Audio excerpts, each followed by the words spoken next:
सचमुच जेल न हुई सराय खाना हो गया, कानून न हुआ तमाशा हो गया, सजा न हुई किस्तों की दिहाड़ी हो गई। कौन कहता है कानून सबके लिए बराबर होता है? छोटा बड़ा, अमीर गरीब, कमजोर ताकतवर में फर्क नहीं करता। एक अकेले शख्स ने सारे मुहावरों को झूठा साबित कर दिया। उसने ये भी साबित कर दिया कि भले ही कोई रेप करे, किसी का कत्ल करे, 20-20 साल की 2-2 उम्र कैद की सजा झेले, तो भी जेल के बाहर आज़ाद रह सकता है। वो पैरोल और फरलों के नाम पर आज़ादी के मजे ले रहा। हम बात कर रहे हैं रेपिस्ट कातिल बाबा गुरमीत राम रहीम सिंह ईसा की। अपने देश में कोई शायद इतनी जल्दी ससुराल भी नहीं आता जाता होगा, पर इस बंदे ने सचमुच ससुराल वाली जेल की कहावत को बार बार सच किया है। अभी पिछले 13 अगस्त को ही 21 दिनों की छुट्टी मनाने एक जमाने का रॉक स्टार बाबा, जो लव चार्जर भी था, जेल यानी ससुराल से बाहर आया। 21 दिनों तक धूमधाम से अपना बर्थडे मनाया, आज़ादी के सारे मजे लूटे, फिर 3 सितंबर को अगली बार बाहर आने के लिए वापस जेल पहुंच गया। इस बार अंदर मन नहीं लग रहा था, इसलिए जेल में बैठे बैठे फिर से छुट्टी की अर्जी लगा दी। कमाल तो जेल के बाहर बैठे कानून का है, जो बस रॉक स्टार की छुट्टी की अर्जी का लिफाफा देखकर ही छुट्टी मंजूर कर देते।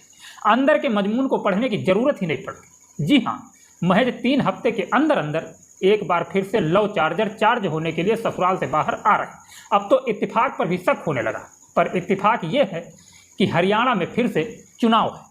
NCRB यानी नेशनल क्राइम ब्यूरो रिकॉर्ड के आंकड़े के मुताबिक इस वक्त पूरे देश में लगभग 6 लाख कैदी अलग अलग जेलों में बंद हैं। इन 6 लाख में से लगभग 1.25 लाख कैदी ऐसे हैं जो सजा याफ्ता है, यानी जिनके गुनाहों का हिसाब हो चुका है और उन्हें सजा सुनाई जा चुकी है। दावा है कि पूरे देश की जेलों में घूम आइए और बस एक ऐसा कैदी दिखा दीजिए जो पिछले 7 सालों में 255 दिन से ज़्यादा पैरोल और फरलों के नाम पर जेल से बाहर भेजा गया।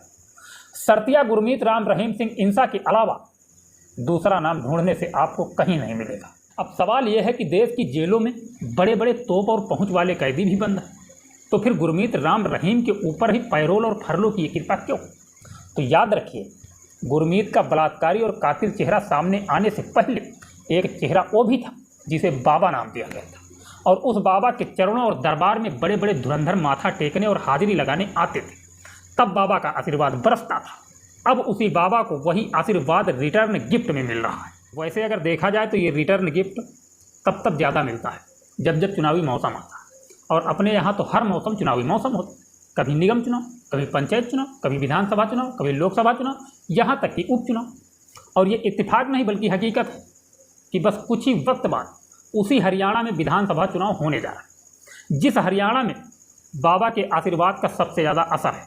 तो चुनाव की तैयारी से पहले तैयारियों का जायजा लेने के लिए बाबा को जेल से बाहर निकालना बहुत ज़रूरी होता है, और इसीलिए शायद बाबा को बाहर निकाला जाता है। वैसे कमाल ये भी है कि इस बार ऐन गुरमीत राम रहीम के जन्मदिन से पहले फरलों पर रिहाई का फैसला उसी पंजाब एंड हरियाणा हाईकोर्ट ने दिया है, जिसने कुछ वक्त पहले राम रहीम को बार बार लगातार 50-50 दिन की पैरोल या फरलों दिए जाने पर राज्य सरकार की क्लास लगा दी थी। और तभी अदालत ने यह फैसला भी सुना दिया था कि आइंदा जब भी राम रहीम को बाहर जाना होगा तो राज्य सरकार पहले उससे इजाज़त लेगी। तो गुरमीत राम रहीम और हरियाणा सरकार बार बार उसी पंजाब एंड हरियाणा हाईकोर्ट में पहुंच जाती है और नई रिहाई का परवाना मांग लेती है, और वही हाईकोर्ट बाबा राम रहीम को रिहाई का परवाना दे भी देती है। पंजाब एंड हरियाणा हाईकोर्ट भी पिछली बातें भूल गए और गुरमीत राम रहीम से कहा, जा 13 अगस्त से अगले 21 दिन तक जी ले अपनी ज़िंदगी, उतार दे कैदी के कपड़े, फिर से पहन ले अपनी वही ठगी वाली पोशाक और अपनी फितरत के मुताबिक बाहर जाकर सोशल मीडिया के जरिए फिर से अपने ज्ञान प्रवचन दे डाल। अब कहानी एक नए ट्विस्ट की। रेपिस्ट कातिल बाबा ने इस बार फिर से 20 दिन की पैरोल मांगी थी। असल में हरियाणा जेल में मैनुअल के हिसाब से हर कैदी को साल में 70 दिन की पैरोल मिल सके। बाबा इस साल अब तक 50 दिन की पैरोल के मजे लूट चुके हैं। ऐसे में अभी उनके हिस्से में 20 दिन और बचे हैं। ऐसे में अब जब बाबा ने फिर से पैरोल की अर्जी दी तो चुनाव आचार संहिता लागू होने की वजह से सरकार ने उसकी अर्जी का मुख्य चुनाव अधिकारी यानी सीओ को भेज दिया। सीओ ने उसके पैरोल के नियम और अब तक के मिले पैरोल की जानकारी मांगी और फिर कुछ शर्तों के साथ उसे एक बार फिर से पैरोल पर आज़ाद करने का फरमान सुना दिया। इन शर्तों के मुताबिक बाबा ना तो खुले तौर पर और ना ही सोशल मीडिया के जरिए किसी चुनाव प्रचार में शामिल हो सकता है। यानी बाबा को पैरोल तो मिली है, लेकिन कहने को चुनाव से दूर रहेंगे।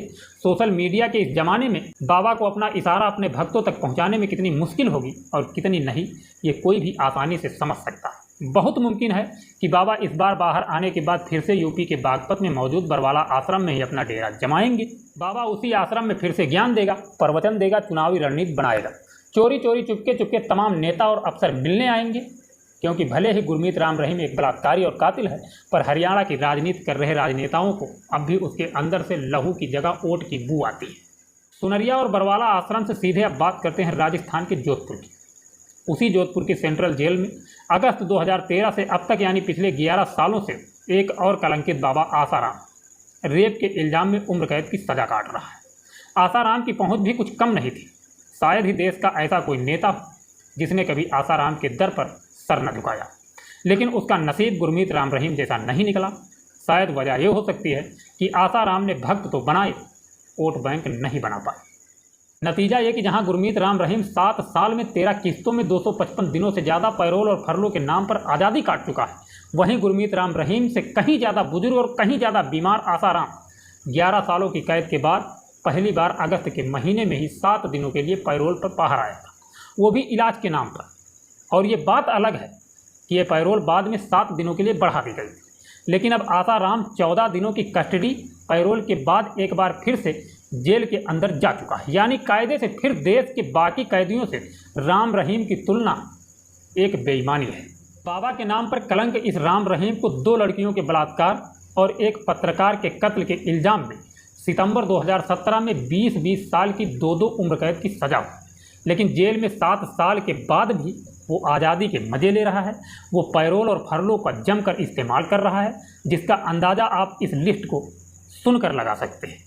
20 अक्टूबर 2020 मां से मिलने के लिए 1 दिन की पैरोल, 12 मई 2021 बीपी चेक कराने के लिए 1 दिन की पैरोल, 17 मई 2021 मां से दोबारा मिलने के लिए 1 दिन की पैरोल, 3 जून 2021 पेट दर्द उठा तो 7 दिन की पैरोल, 17 जुलाई 2021 एम्स में दिखाने के लिए पैरोल, 7 फरवरी 2022 21 दिन की फरलो, 17 जून 2022 30 दिन की पैरोल, अक्टूबर 2022 14 दिन की पैरोल, 21 जनवरी 2023 40 दिन की पैरोल, 20 जुलाई 2023 30 दिन की पैरोल, 20 नवंबर 2023 21 दिन की पैरोल, 19 जनवरी 2024 पूरे 50 दिन की पैरोल, 17 अगस्त 2024 21 दिन की फरलो, 1 अक्टूबर 2024 20 दिन की फरलो।